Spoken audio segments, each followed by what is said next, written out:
Oliver Twist, by Charles Dickens. Chapter 2. Treats of Oliver Twist's growth, education, and board. For the next 8 or 10 months, Oliver was the victim of a systematic course of treachery and deception. He was brought up by hand. The hungry and destitute situation of the infant orphan was duly reported by the workhouse authorities to the parish authorities. The parish authorities inquired with dignity of the workhouse authorities whether there was no female then domiciled in the house, who was in a situation to impart to Oliver Twist the consolation and nourishment of which he stood in need. The workhouse authorities replied, with humility, that there was not. Upon this, the parish authorities magnanimously and humanely resolved that Oliver should be farmed, or, in other words, that he should be dispatched to a branch workhouse, some 3 miles off, where 20 or 30 other juvenile offenders against the poor laws rolled about the floor all day, without the inconvenience of too much food, or too much clothing, under the parental superintendence of an elderly female, who received the culprits at and for the consideration of 7 halfpenny per small head per week. 7 halfpenny's worth per week is a good round diet for a child. A great deal may be got for 7 halfpenny, quite enough to overload its stomach and make it uncomfortable. The elderly female was a woman of wisdom and experience. She knew what was good for children, and she had a very accurate perception of what was good for herself. So, she appropriated the greater part of the weekly stipend to her own use, and consigned the rising parochial generation to even a shorter allowance than was originally provided for them, thereby finding in the lowest depth a deeper still, and proving herself a very great experimental philosopher. Everybody knows the story of another experimental philosopher, who had a great theory about a horse being able to live without eating, and who demonstrated it so well that he had got his own horse down to a straw a day, and would unquestionably have rendered him a very spirited and rampacious animal on nothing at all, if he had not died 24 hours before he was to have had his first comfortable bait of air. Unfortunately for the experimental philosophy of the female to whose protecting care Oliver Twist was delivered over, a similar result usually attended the operation of her system. For at the very moment when the child had contrived to exist upon the smallest possible portion of the weakest possible food, it did perversely happen in 8½ cases out of 10, either that it sickened from want and cold, or fell into the fire from neglect, or got half smothered by accident; in any one of which cases, the miserable little being was usually summoned into another world, and there gathered to the fathers it had never known in this. Occasionally, when there was some more than usually interesting inquest upon a parish child who had been overlooked in turning up a bedstead, or inadvertently scalded to death when there happened to be a washing, though the latter accident was very scarce, anything approaching to a washing being of rare occurrence in the farm, the jury would take it into their heads to ask troublesome questions, or the parishioners would rebelliously affix their signatures to a remonstrance. But these impertinences were speedily checked by the evidence of the surgeon and the testimony of the beadle, the former of whom had always opened the body and found nothing inside, which was very probable indeed, and the latter of whom invariably swore whatever the parish wanted, which was very self-devotional. Besides, the board made periodical pilgrimages to the farm, and always sent the beadle the day before to say they were going.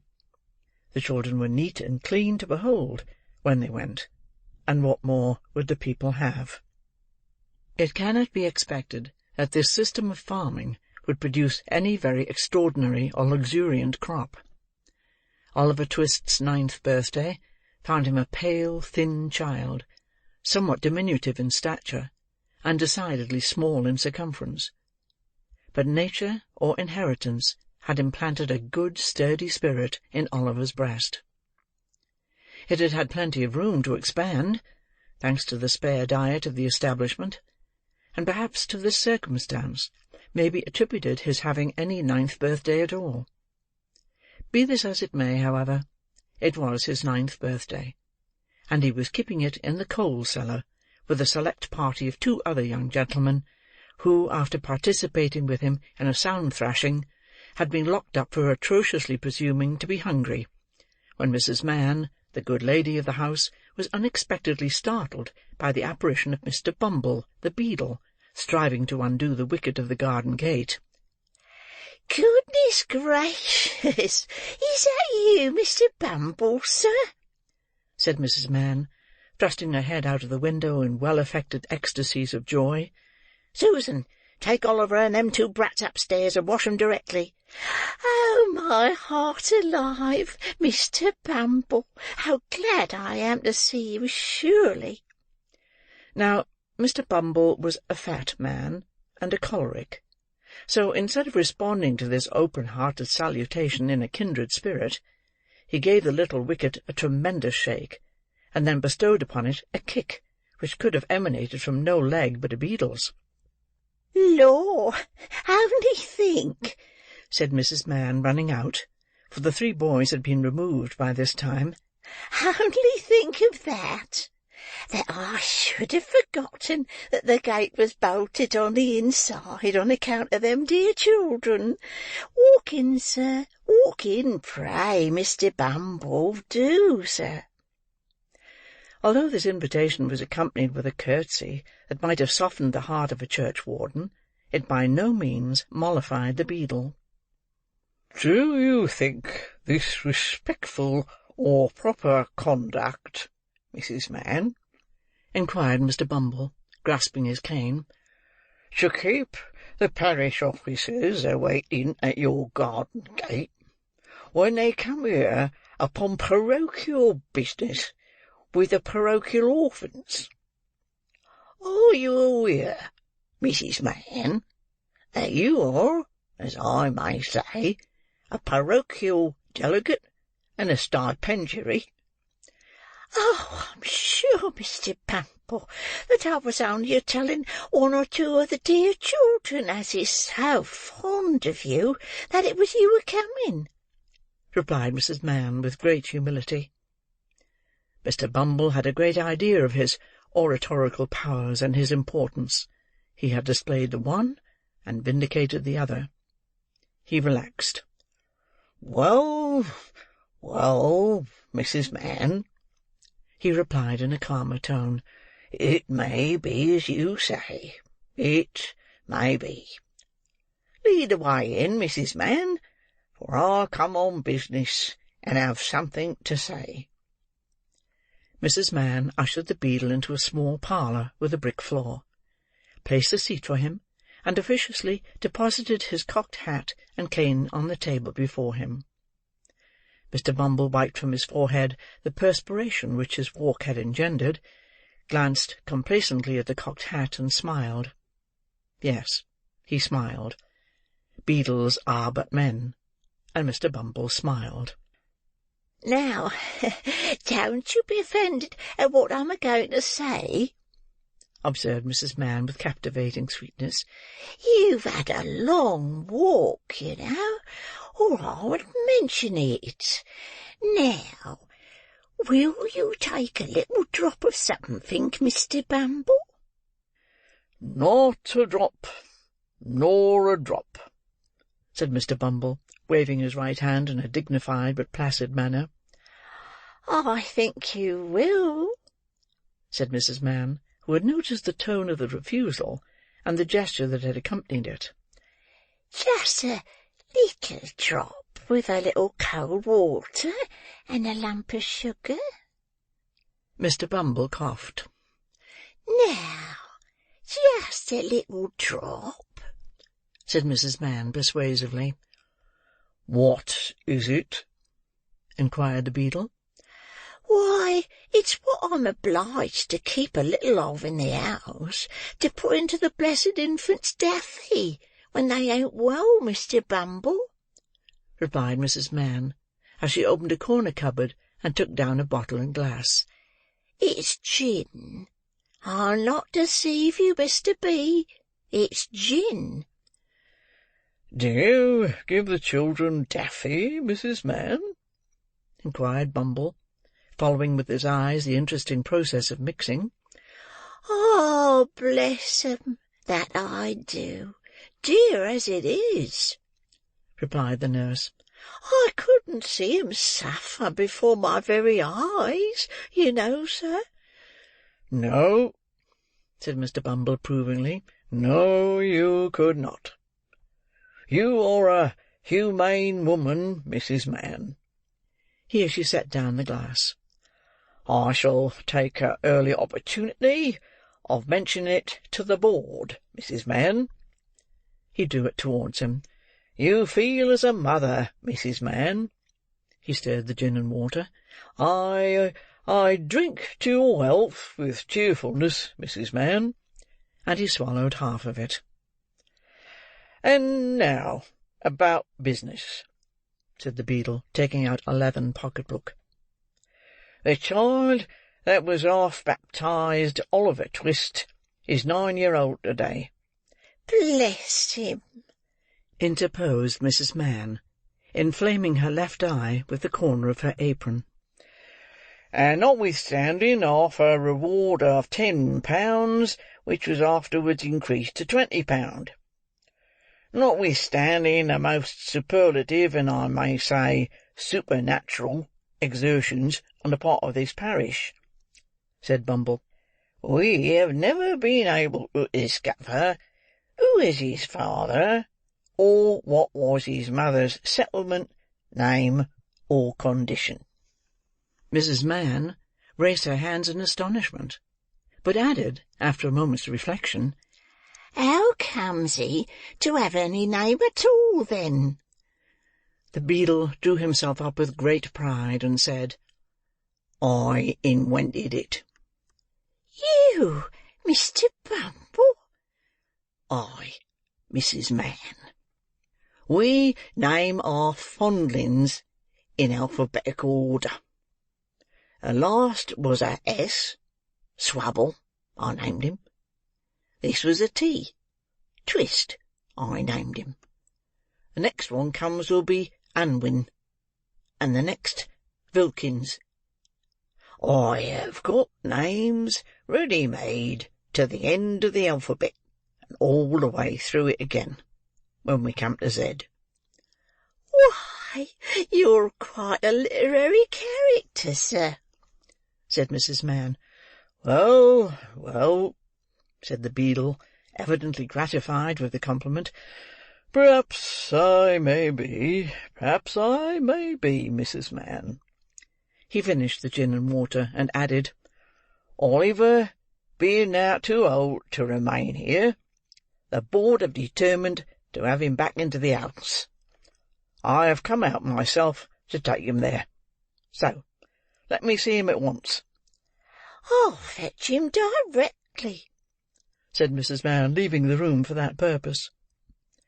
Oliver, having had by this time as much of the outer coat of dirt which encrusted his face and hands removed as could be scrubbed off in one washing, was led into the room by his benevolent protectress. "Make a bow to the gentleman, Oliver," said Mrs. Mann. Oliver made a bow, which was divided between the beadle on the chair and the cocked hat on the table. "Will you go along with me, Oliver?" said Mr. Bumble in a majestic voice. Oliver was about to say that he would go along with anybody with great readiness, when, glancing upward, he caught sight of Mrs. Mann, who had got behind the beadle's chair, and was shaking her fist at him with a furious countenance. He took the hint at once, for the fist had been too often impressed upon his body not to be deeply impressed upon his recollection. "Will she go with me?" inquired poor Oliver. "No, she can't," replied Mr. Bumble, "but she'll come and see you sometimes." This was no very great consolation to the child. Young as he was, however, he had sense enough to make a feint of feeling great regret at going away. It was no very difficult matter for the boy to call tears into his eyes, Hunger and recent ill-usage are great assistants if you want to cry; and Oliver cried very naturally indeed. Mrs. Mann gave him 1,000 embraces, and what Oliver wanted a great deal more, a piece of bread and butter, lest he should seem too hungry when he got to the workhouse.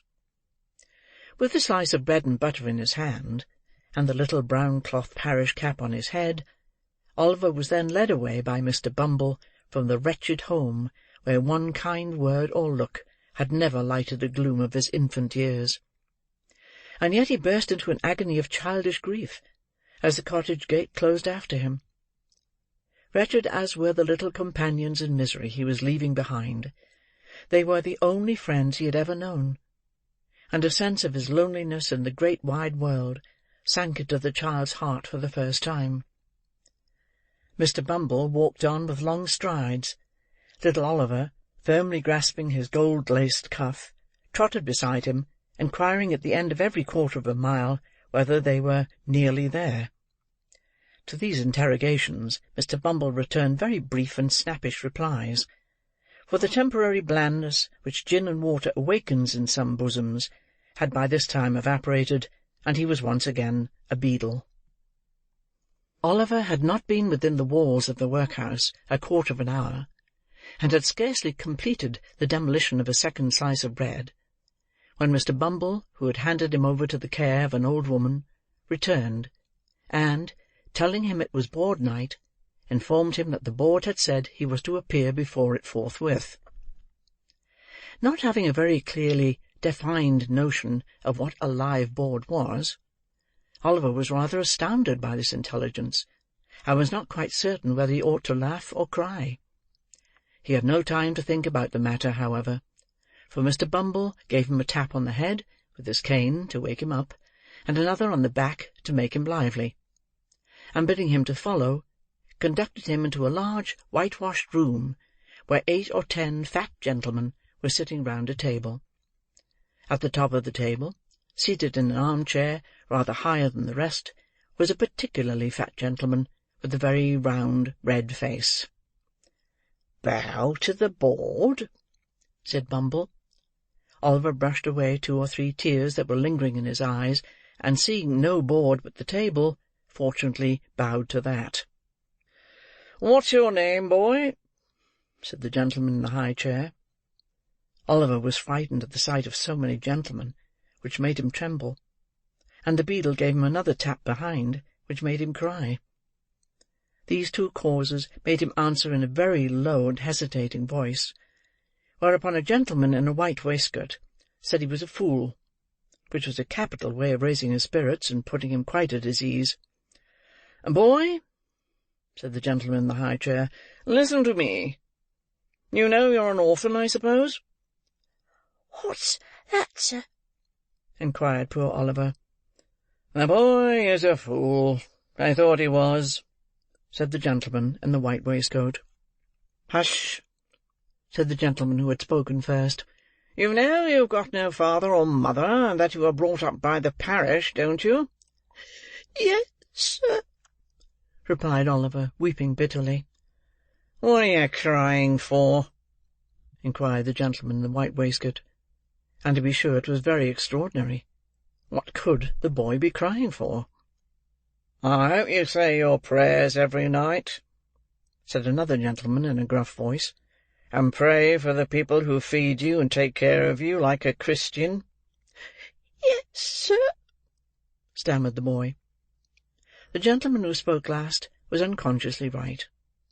It would have been very like a Christian, and a marvellously good Christian too, if Oliver had prayed for the people who fed and took care of him. But he hadn't, because nobody had taught him. "Well, you have come here to be educated and taught a useful trade," said the red-faced gentleman in the high chair. "So you'll begin to pick oakum tomorrow morning at 6 o'clock," added the surly one in the white waistcoat. For the combination of both these blessings in the one simple process of picking oakum, Oliver bowed low by the direction of the beadle, and was then hurried away to a large ward, where, on a rough, hard bed, he sobbed himself to sleep. What a novel illustration of the tender laws of England! They let the paupers go to sleep. Poor Oliver! He little thought, as he lay sleeping in happy unconsciousness of all around him, that the board had that very day arrived at a decision which would exercise the most material influence over all his future fortunes. But they had, and this was it. The members of this board were very sage, deep, philosophical men, and when they came to turn their attention to the workhouse, they found out at once, what ordinary folks would never have discovered: the poor people liked it. It was a regular place of public entertainment for the poorer classes, a tavern where there was nothing to pay, a public breakfast, dinner, tea, and supper all the year round, a brick-and-mortar Elysium, where it was all play and no work. "Oh!" said the board, looking very knowing. "We are the fellows to set this to rights. We'll stop it all in no time." So they established the rule that all poor people should have the alternative, for they would compel nobody, not they, of being starved by a gradual process in the house, or by a quick one out of it. With this view, they contracted with the waterworks to lay on an unlimited supply of water, and with a corn factor to supply periodically small quantities of oatmeal, and issued 3 meals of thin gruel a day, with an onion twice a week, and half a roll of Sundays. They made a great many other wise and humane regulations, having reference to the ladies, which it is not necessary to repeat. Kindly undertook to divorce poor married people, in consequence of the great expense of a suit in Doctors' Commons, and instead of compelling a man to support his family, as they had theretofore done, took his family away from him, and made him a bachelor. There is no saying how many applicants for relief under these last 2 heads might have started up in all classes of society, if it had not been coupled with the workhouse. But the board were long-headed men, and had provided for this difficulty. The relief was inseparable from the workhouse and the gruel, and that frightened people. For the first 6 months after Oliver Twist was removed, the system was in full operation. It was rather expensive at first, in consequence of the increase in the undertaker's bill, and the necessity of taking in the clothes of all the paupers which fluttered loosely on their wasted, shrunken forms after a week or two's gruel. But the number of workhouse inmates got thin as well as the paupers, and the board were in ecstasies. The room in which the boys were fed was a large stone hall with a copper at one end, out of which the master, dressed in an apron for the purpose, and assisted by 1 or 2 women, ladled the gruel at meal-times. Of this festive composition, each boy had 1 porringer, and no more, except on occasions of great public rejoicing, when he had 2 ounces and a quarter of bread besides. The bowls never wanted washing. The boys polished them with their spoons till they shone again, and when they had performed this operation, which never took very long, the spoons being nearly as large as the bowls, they would sit staring at the copper with such eager eyes, as if they could have devoured the very bricks of which it was composed, employing themselves meanwhile in sucking their fingers most assiduously, with the view of catching up any stray splashes of gruel that might have been cast thereon. Boys have generally excellent appetites. Oliver Twist and his companions suffered the tortures of slow starvation for 3 months. At last they got so voracious and wild with hunger, that one boy, who was tall for his age, and hadn't been used to that sort of thing, for his father had kept a small cook-shop, hinted darkly to his companions that unless he had another basin of gruel per diem, he was afraid he might some night have to eat the boy who slept next to him, who happened to be a weakly youth of tender age. He had a wild, hungry eye, and they implicitly believed him. A council was held.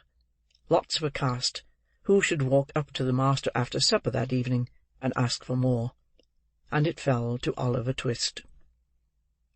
The evening arrived, the boys took their places, the master, in his cook's uniform, stationed himself at the copper, his pauper assistants ranged themselves behind him, the gruel was served out, and a long grace was said over the short commons. The gruel disappeared, the boys whispered each other, and winked at Oliver, while his next neighbours nudged him. Child as he was desperate with hunger, and reckless with misery. He rose from the table, and advancing to the master, basin and spoon in hand, said, somewhat alarmed at his own temerity, "Please, sir, I want some more." The master was a fat, healthy man, but he turned very pale. He gazed in stupefied astonishment on the small rebel for some seconds, and then clung for support to the copper. The assistants were paralysed with wonder, the boys with fear. "What?" said the master at length, in a faint voice. "Please, sir," replied Oliver, "I want some more." The master aimed a blow at Oliver's head with the ladle, pinioned him in his arm, and shrieked aloud for the beadle. The board were sitting in solemn conclave, when Mr. Bumble rushed into the room in great excitement, and addressing the gentleman in the high chair, said, "Mr. Limbkins, I beg your pardon, sir. Oliver Twist has asked for more." There was a general start. Horror was depicted on every countenance. "For more?" said Mr. Limbkins. "Compose yourself, Bumble, and answer me distinctly. Do I understand that he asked for more, after he had eaten the supper allotted by the dietary?" "He did, sir," replied Bumble. "That boy will be hung," said the gentleman in the white waistcoat. "I know that boy will be hung." Nobody controverted the prophetic gentleman's opinion. An animated discussion took place. Oliver was ordered into instant confinement, and a bill was next morning pasted on the outside of the gate, offering a reward of £5 to anybody who would take Oliver Twist off the hands of the parish. In other words, £5 and Oliver Twist were offered to any man or woman who wanted an apprentice to any trade, business, or calling. "I never was more convinced of anything in my life," said the gentleman in the white waistcoat, as he knocked at the gate, and read the bill next morning. "I never was more convinced of anything in my life than I am that that boy will come to be hung." As I purpose to show in the sequel whether the white waistcoated gentleman was right or not, I should perhaps mar the interest of this narrative, supposing it to possess any at all, if I ventured to hint just yet whether the life of Oliver Twist had this violent termination or no. Chapter 2